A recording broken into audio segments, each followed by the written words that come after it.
कल रात को ARY न्यूज़ पर एक ख़बर चल रही थी जिसमें ये लिखा हुआ था कि मौलाना फजलुर रहमान साहब का DI खान में जो कोठी है वो कोठी जो है उसकी मालियत तकरीबन कोई 30 करोड़ रुपए की है, जबकि इलेक्शन कमीशन के गोशवारों में मौलाना ने जो गोशवारे जमा कराए हैं उसमें उसकी कीमत जो है वो 25 लाख रुपए लिखी है। इसी तरह उनका एक बंगला या कोठी जो है वो अब्दुल खेल में है जिसकी कीमत 5 करोड़ के करीब है, जबकि उसकी कीमत मौलाना ने 15 लाख के करीब जो है वो बताई है। और बताया जा रहा था कि ये इतनी महंगी कोठियाँ और इतनी महंगी जायदादें जो है उसकी कम कीमत इसलिए शो की गई है ताकि मतलब इलेक्शन कमीशन में ये साबित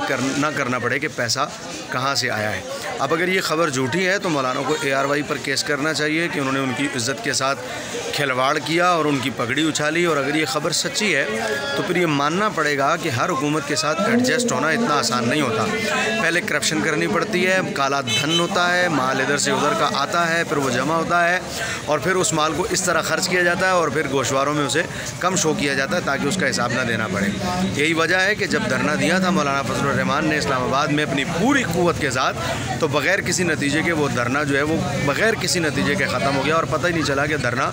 क्यों ख़त्म हुआ। चंद दिन पहले परवेज़ इलाही साहब ने उनसे मुलाकात ज़रूर की थी और एक महान आदमी ने कहा था कि परवेज़ इलाही जब किसी से मुलाकात करे तो समझो कि कुछ लेन देन जो है वो होने को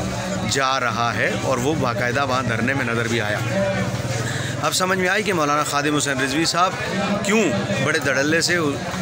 नामूस रसालत की बात करते थे, ख़त्म नबूवत की बात करते थे, तहफ़्फ़ुज़ अक़ाइदे अहले सुन्नत की बात करते थे, अक़ीदा ख़त्म नबूवत की बात करते थे, और क्यों हुकूमत को बबांगे दोहल ललकारते थे। और उनकी ललकार से हुकूमत क्यों डरती थी? इसलिए कि ना उनका कोई 30 करोड़ का बंगला है जिसे 25 लाख का शो करना पड़े, ना उनका कोई